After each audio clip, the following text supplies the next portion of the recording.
Are there such a thing as bad drills?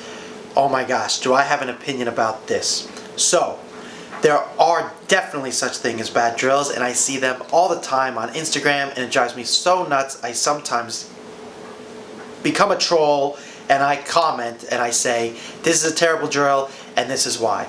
All of it comes from a place of love and frustration. Why does it bother me so much? Definitely a question for my therapist, but for the meantime, I want to tell you why some drills are really bad. So, here we go.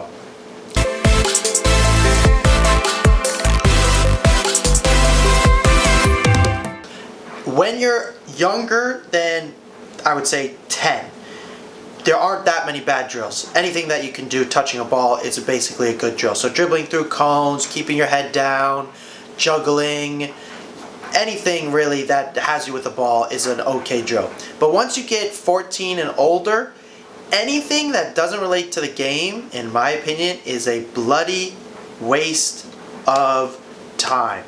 And if you watch soccer, you will notice that there are very few times when you dribble through cones in a straight line, ever. Even if you're trying to pretend those cones are defenders, that's not how you dribble in a game. In fact, most of the time, you are passing when you're playing in a game. It's maybe dribble, dribble, pass, but it's not dribble, dribble through the cones, go the other direction, dribble through the cones, dribble through the cones. That is for children. Doing any dragging across a cone for 30 seconds, as you see all these Instagrammers do, waste of time. They're not looking up. They're not creating any game decisions. You don't do that in a game very often. Like I said, below the age of 14, those are great. Even the age of 12, those are fine. You got to get good with the soccer ball. Once you've gotten a basic foundation, you need to relate it to the game. So this means rebounders. You have to find a wall or a rebounder. I invented 2 rebounders for this exact reason.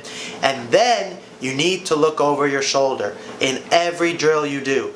Look over your shoulder after you pass the ball. Make it like a game. So the first one I'll say is rebounders. Second one is look over your shoulder. Third one is, can you either create a action where a decision has to be made, or you make up the decision. So what that means is, can you look away and every time you see a blue car, say you're playing by a street, you then do a certain action. This is because that's what happens in a game. You see a player near you and therefore you did make a decision. If it's sometimes hard, because if you're practicing on your own and there's no cars or there's nothing changing around you, you have to look away and decide on your own what it is you're going to do without any influence of some other third or second factor.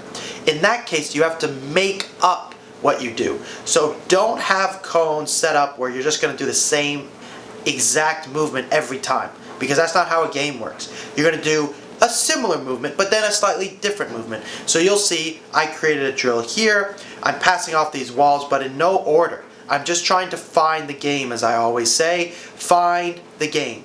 Imagine it in your head, replicate it on the field. Less cones, more imagining, more creativity. Always try and find the game. That's specifically when you're by yourself. When you're with other people, anytime you spend not doing a game, you're actually getting worse. Literally, you're just getting worse. So for example, you are doing a passing drill, right? You're passing in a circle. I saw this guy do this the other day. They're passing in a circle. He comments, this is one of my favorite drills. I'm shouting him out because we've spoken before and I'd like to help him. And this is a terrible drill because there's no thinking involved. You pass the same way every time. And you also have the privilege, the bloody privilege, to have other people with you at that time. Do you know how special that is? That means if any one of them defend you, now you have a game. Now you have something that you can relate to the actual game, which is so difficult to do on your own. The moment you have one other player to play with, you have to create the game. 1v1s are great. That's similar to a game. Soccer, tennis, even that's more similar to a game. I know you're going to say it's not the ball doesn't bounce that often, but you still have to make a decision. You have to trick the other player. You have to use the force. You have to go, I'm going to make him think I'm going here, but you know what? I'm going there.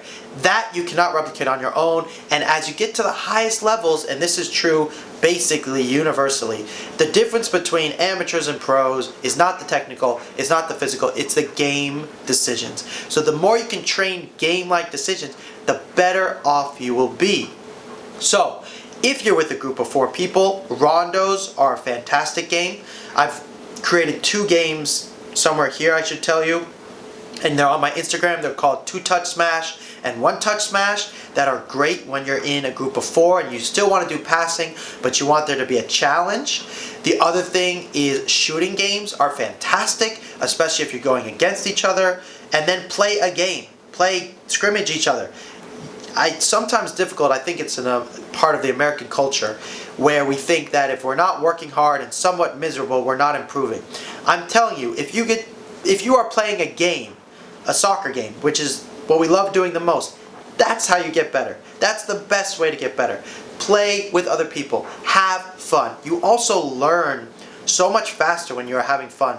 No matter how many cone drills you do, you're looking at it like a math test. If I practice my flashcards 2 + 2 = 4, you'll get better at math. But if you played a game when you played math, you'd improve 3 times as fast, you'd like doing it, and of course then you would do it more often, which then of course would mean you'd get better at math. So play games. This is something I'm passionate about. Please like, subscribe, comment, and like and subscribe and comment. Thanks again.